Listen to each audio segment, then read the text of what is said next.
She demanded, "You're sexist. You don't pay off my dad's $50,000 gambling debt before the wedding." I said, "Let me get my checkbook." Then I canceled the wedding, hired a PI, and found proof her dad was hiding assets. When I sent the proof to the casino he owed money to. I, 34M, have always prided myself on being a rational person. I make spreadsheets for vacation planning. I research major purchases for months. I once spent 3 weeks analyzing different brands of coffee makers before buying one. So when it came to proposing to my girlfriend of 4 years, Audrey, 32F, I thought I had done my due diligence. We had compatible life goals, similar values, healthy communication, or so I thought, and our families got along well enough. Looking back, the signs of trouble were there. The unexplained girls' weekends that seemed to coincide with her father's business trips, the inside jokes between them that no one else understood, her defensiveness whenever I asked about certain credit card charges. But love has a way of blinding even the most analytical minds, and I'd always attributed her secretiveness to an independent streak I actually admired. We had been engaged for 6 months, and the wedding was scheduled for next month. Everything was going smoothly. Venue booked, catering selected, honeymoon planned.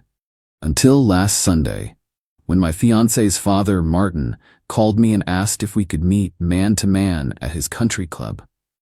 Martin has always been the archetypal rich dad, golf on weekends, martinis at lunch, casually name-dropping his connections. He made his money in commercial real estate in the 90s and has spent the past 2 decades making sure everyone knows it. But beneath the Rolex and the tailored suits, I always sensed something slightly off about him, like he was playing a character rather than being a genuine person. Still, he was about to be family, so when he called for a private meeting, I agreed. We met at his club, where he ordered a $200 bottle of scotch for the table before we even sat down. The waiter knew him by name. Classic Martin. Only later would I learn from Kevin, the PI, that Martin's extravagant spending wasn't just vanity, it was calculated. In commercial real estate, maintaining an aura of success is often necessary to land clients and close deals. The country club membership, the expensive scotch, the designer suits, all were investments in his image. But as his actual finances deteriorated, the facade had become increasingly expensive to maintain. After some small talk about the wedding, he cleared his throat and leaned in. "So son, I'm in a bit of a situation and I need your help." I braced myself, wondering if he was going to ask for help setting up a surprise for Audrey or planning some extravagant father-daughter dance. "I owe some people about 50 grand, he said, swirling his scotch. "Gambling debt. Cards got away from me in Atlantic City last month." I blinked. This was not what I had expected. "The thing is," he continued, "if Audrey's mother finds out, there will be hell to pay, and I can't access that kind of cash without her noticing." I waited for him to continue, wondering where I fit into this scenario. "So I was thinking," he said, lowering his voice, "since you're doing so well with your tech job and you're about to be family, maybe you could help me out? Just until I can move some investments around. 6 months, tops." I stared at him, trying to process what he was asking. "You want me to lend you $50,000? He waved his hand dismissively. "Not lend exactly. Consider it an investment in family harmony. You wouldn't want Audrey upset right before the wedding, would you?" I explained, as politely as possible, that while I was doing well in my career, I didn't have that kind of cash just lying around. My savings were tied up in the wedding, our honeymoon, and the down payment for a house we were planning to buy next year. Martin's face hardened. "I see. Well, I thought you were the kind of man who took care of family. My mistake."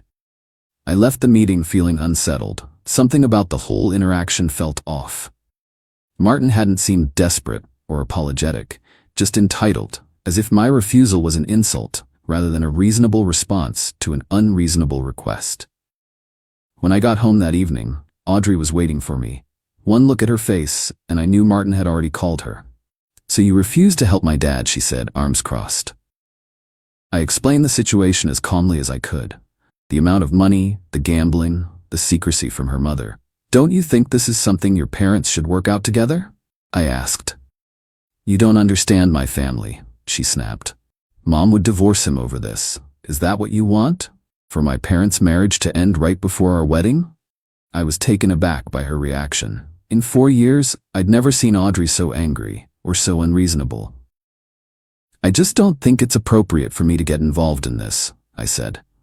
"You're already involved. You're about to become part of this family." Our argument escalated, with Audrey becoming increasingly agitated, and then she dropped the bomb. "If you really loved me, you'd do this," she said. "Or is it because he's a man asking for help? If it were my mom, would you be so hesitant?"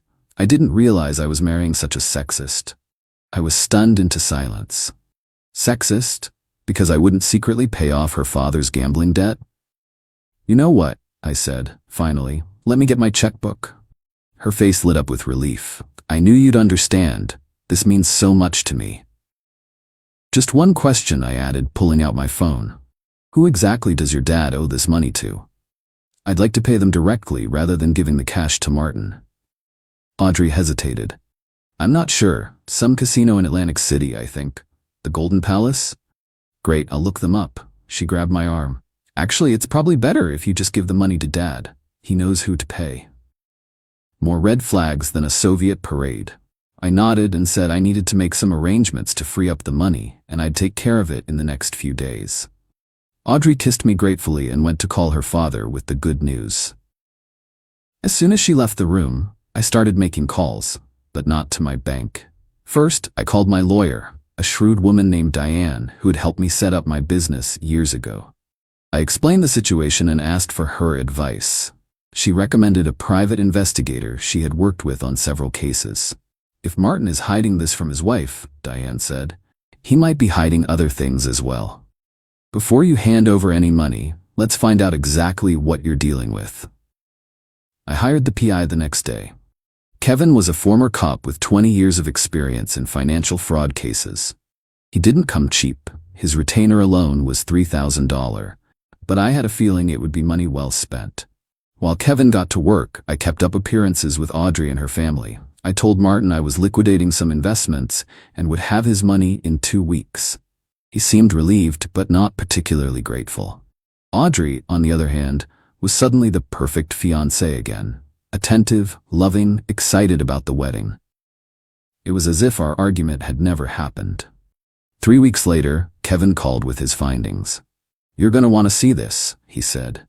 We met at a diner outside the city. Kevin brought a folder thick with documents, bank statements, property records, and surveillance photos. "Your future father-in-law has been busy," Kevin said, spreading the papers across the table. "The gambling debt is real. He owes $52,000 to the Golden Palace Casino. But that's just the tip of the iceberg." According to Kevin's investigation, Martin wasn't the successful real estate mogul he claimed to be. His company had been struggling for years, with multiple properties in foreclosure. He had taken out second mortgages on his house and Audrey's childhood home, which he had supposedly gifted to her but had actually kept in his name. He had 3 maxed-out credit cards and was behind on his country club dues. But here's where it got interesting. Despite these financial troubles, Martin had recently purchased a vacation property in Belize through a limited liability company registered under his college roommate's name. He had also transferred significant funds to a trust account in the Cayman Islands with nominee directors, making it difficult to connect the assets directly to him. Classic signs of someone hiding assets. "It took longer than expected," Kevin apologized. "Offshore accounts are designed to be difficult to trace, and getting the casino information required, calling in several favors from former colleagues." "My guess?" Kevin said. "He's preparing for bankruptcy. Or divorce, possibly both." I felt sick, not just because of Martin's deception, but because Audrey had been so insistent that I help him. Did she know about her father's financial schemes? Was she complicit? "There's one more thing," Kevin added, pulling out a stack of photos. "These are a combination of security footage from public areas of the casino and social media photos where they were tagged at events there over the past 2 months. The photos showed Martin at the high-stakes poker tables, and beside him in several shots, looking cozy and very much involved in the games, was Audrey. According to my contact at the casino, Kevin said, she's been there with him at least 6 times this year. They're known as a father-daughter duo. The staff call them the Martinis. Martin and Teeny, her casino nickname. I stared at the photos, feeling as if the ground had disappeared beneath me. Looking back, the signs were there. The business trips with her father, the occasional unexplained late nights, the inside jokes between them that no one else seemed to understand. I had attributed it to their close father-daughter relationship, never imagining they were bonding over high-stakes poker. "What do you want to do with this information?" Kevin asked. I thought about it carefully. I could confront Audrey directly, but given how convincingly she had lied to me already, I doubted I would get the full truth. I could go to her mother, but that seemed cruel, especially if she was truly in the dark about her husband's activities. Then I had an idea. "Can you get me contact information for the casino's collections department?" I asked Kevin. Kevin, it turned out, had previously worked security for several Atlantic City casinos and maintained professional relationships with their collections departments. "I can make sure this information gets to someone who can act on it," he assured me. These casinos take debt evasion very seriously, especially when there's evidence of hidden assets. 2 days later, with Kevin's help, I had compiled a detailed dossier on Martin's financial situation, including evidence of his hidden assets.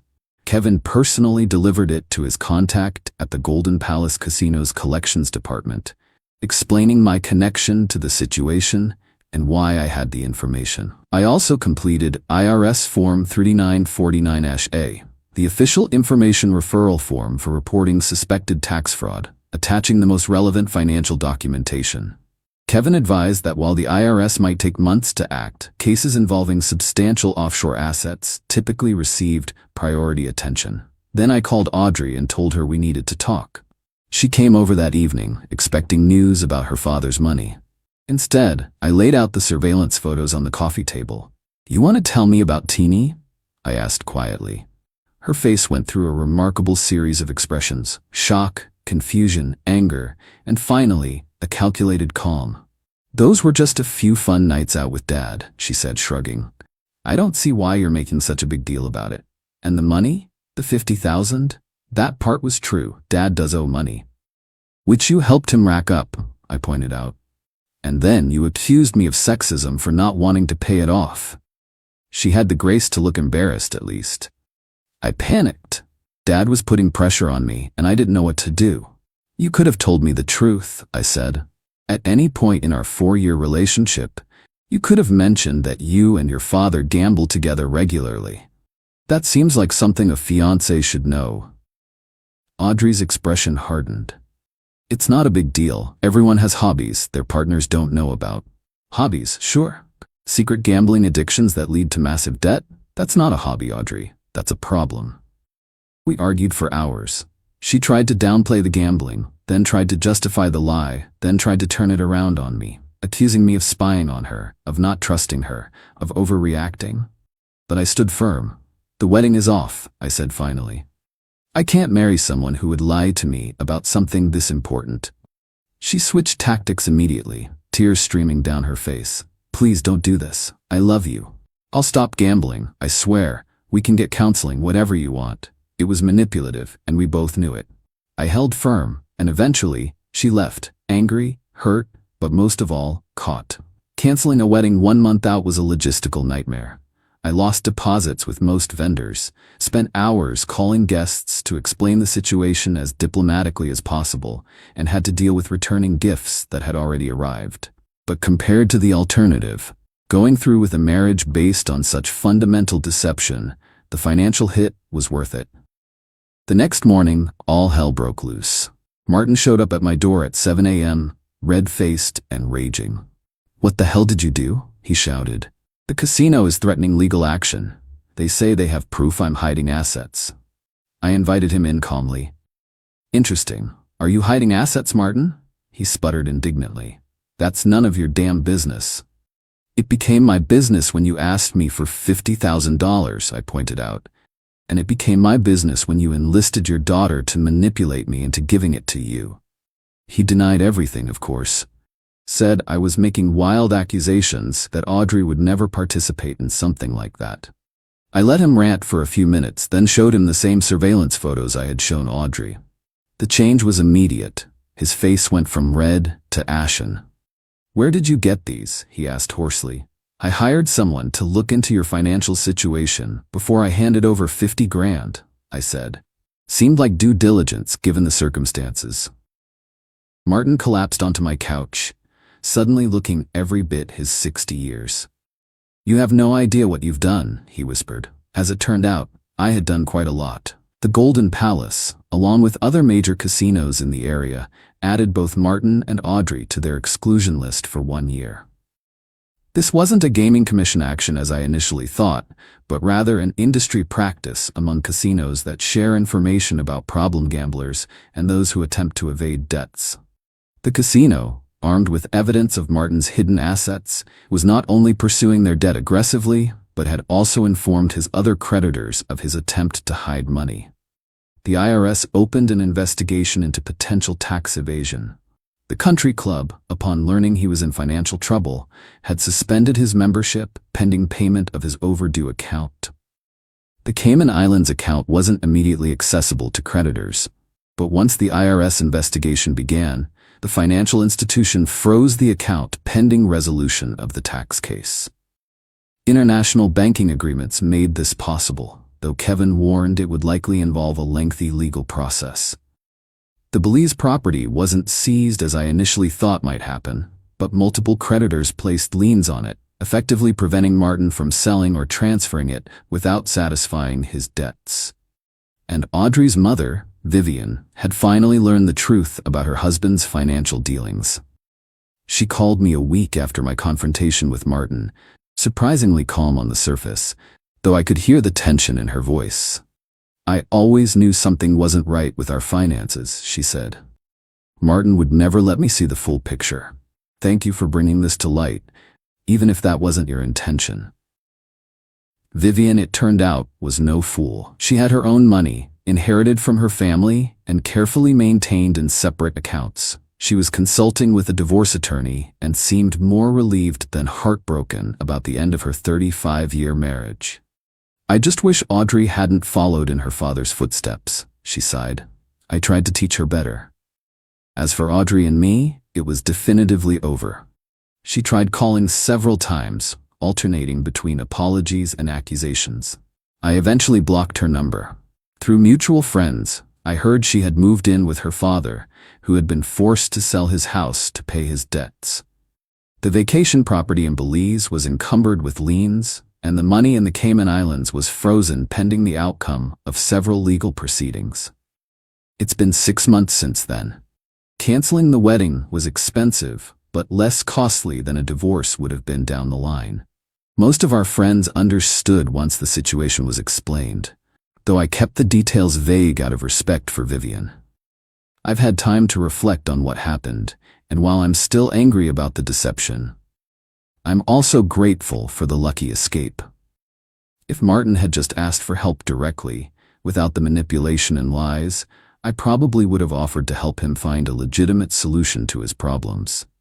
If Audrey had been honest about her gambling, we could have addressed it together. But the web of lies they constructed revealed a fundamental lack of integrity that I couldn't overlook. The irony is that by trying to use me as their financial safety net, they ended up losing much more than $50,000. Martin's reputation is in tatters, his assets are being liquidated to pay his debts, and his wife is divorcing him. Audrey lost her fiancé, her home, and her relationship with her mother, who feels deeply betrayed by her participation in the deception. As for me, I'm doing better than expected. Diane, my lawyer, set me up on a blind date with her paralegal Hannah. We've been seeing each other for a few months now, taking things slow. On our third date, I jokingly asked if she had any gambling debts I should know about. She laughed and said, "No, but I do have an embarrassing amount of student loan debt from law school. Is that a deal breaker?" "Not at all," I told her. "At least you're honest about it." Update.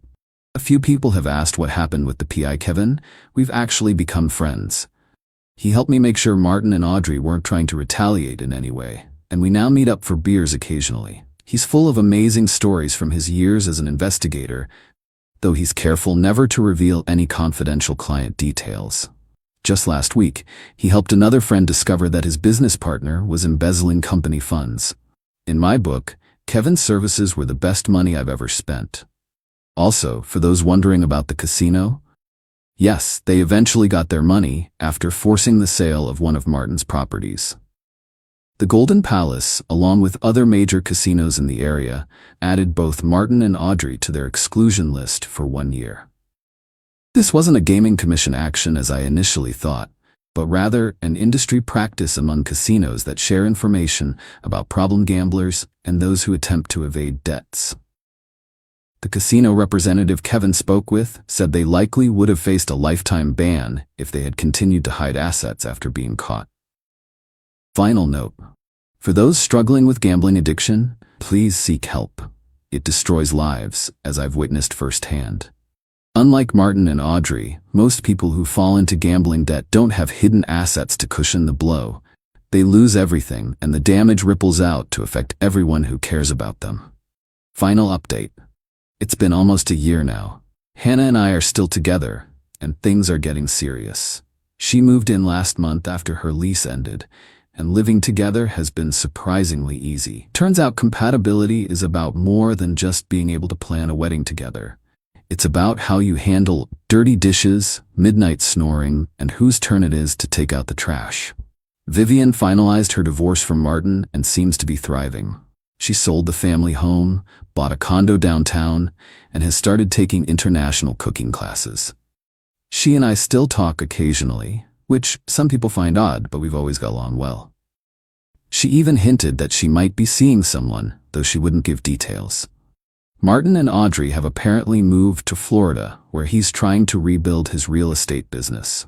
According to Vivian, he's telling everyone that he was the victim of a vindictive ex-son-in-law and corrupt casino practices. Some stories never change, I guess.